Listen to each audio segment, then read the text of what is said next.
Eu convido agora o analista de geopolítica, ele que é o coronel Gerson Gomes. Gerson, o senhor está acostumado a acompanhar no mundo inteiro as movimentações políticas.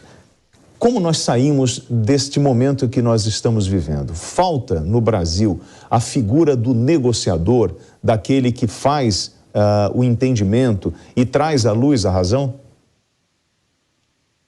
Eu creio que nós estamos um passo antes disso, William. Eu imagino que falta talvez a percepção de muitas autoridades políticas, mas principalmente, eu creio, que do próprio mainstream, que com exceção da Jovem Pan, a estratégia adotada por toda a rede de comunicação foi criar uma cortina de fumaça em relação ao movimento, na expectativa de que os manifestantes, de alguma maneira, sejam atingidos pela fadiga. Mas o que nós vemos é que, desde o último domingo, essas manifestações estão num crescendo e significa, em última análise, que essa população não está sendo atendida. A nossa Constituição no Brasil, ali logo no seu artigo 1º, tem um parágrafo único que fala que todo o poder emana do povo, que exerce esse poder por intermédio dos seus representantes eleitos, mas é interessante que a Constituição ela coloca uma pequena ressalva que diz ou diretamente por meio dos termos constitucionais. Esse ou diretamente significa que existe a possibilidade, que é a possibilidade normal de a população enxergar os seus anseios, o seu poder exercido por intermédio dos seus representantes eleitos, e nós temos duas categorias de representantes eleitos no nosso país, segundo a nossa Constituição. Os parlamentares, que exercem o poder legislativo, e o poder executivo, que também é eleito também pelo povo, diretamente pelo povo. Qual é o problema que nós observamos no Brasil e que difere de outros países? Que já que você me provocou, né? No sentido de comparações com o que nós observamos na geopolítica mundial, nós observamos um evento como Sri Lanka, que há pouco tempo atrás a população também foi para a rua, ela se manifestou durante alguns dias até que chegou o ponto deles invadirem o Palácio Presidencial e inclusive também se antepondo ao poder legislativo numa crise institucional gravíssima. Mas por que chegou àquele ponto? Então, há uma análise que se faz do que aconteceu em Sri Lanka. Da mesma maneira, nós tivemos agora a manifestação dos caminhoneiros no Canadá.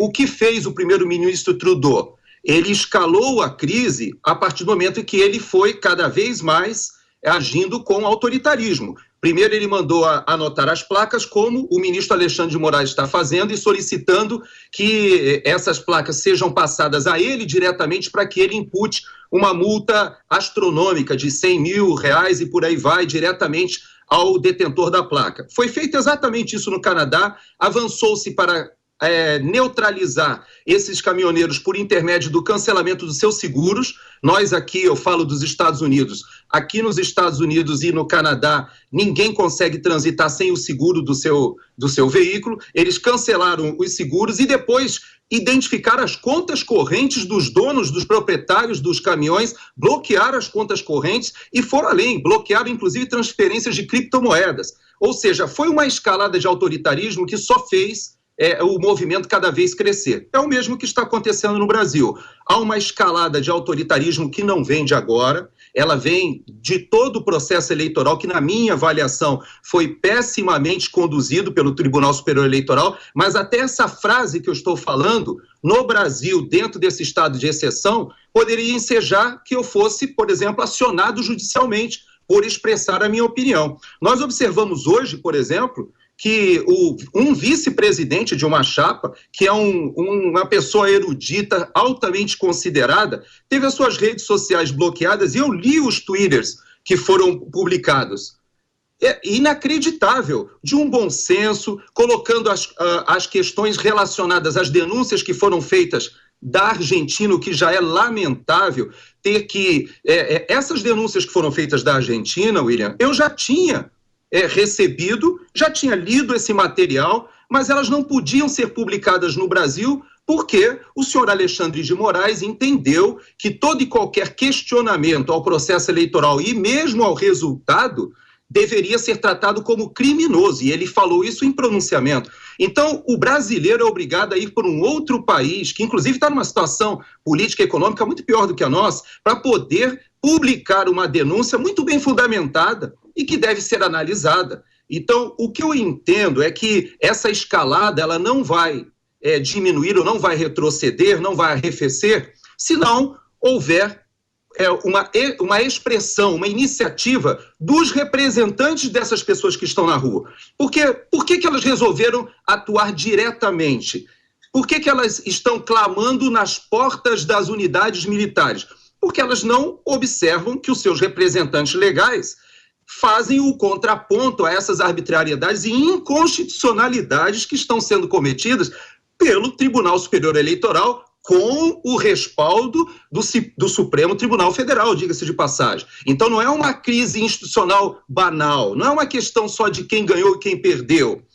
A principal função de um Tribunal Superior Eleitoral não é homologar quem ganhou, é também deixar aqueles que perderam conscientes de que perderam justamente. E parece que a população ela está num misto de medo, causado por essa escalada do autoritarismo, com uma indignação. E agora esse assunto deve ser, eu imagino, o próximo passo, esse assunto deve ser, se não pacificado, mais esclarecido, com o relatório do Ministério da Defesa, que com certeza o Ministério da Defesa ouviu também essas denúncias que foram ecoadas da Argentina. Hoje inclusive, houve um segundo vídeo esclarecendo, dando mais detalhes. São denúncias muito bem fundamentadas e elas devem ser tratadas e refutadas.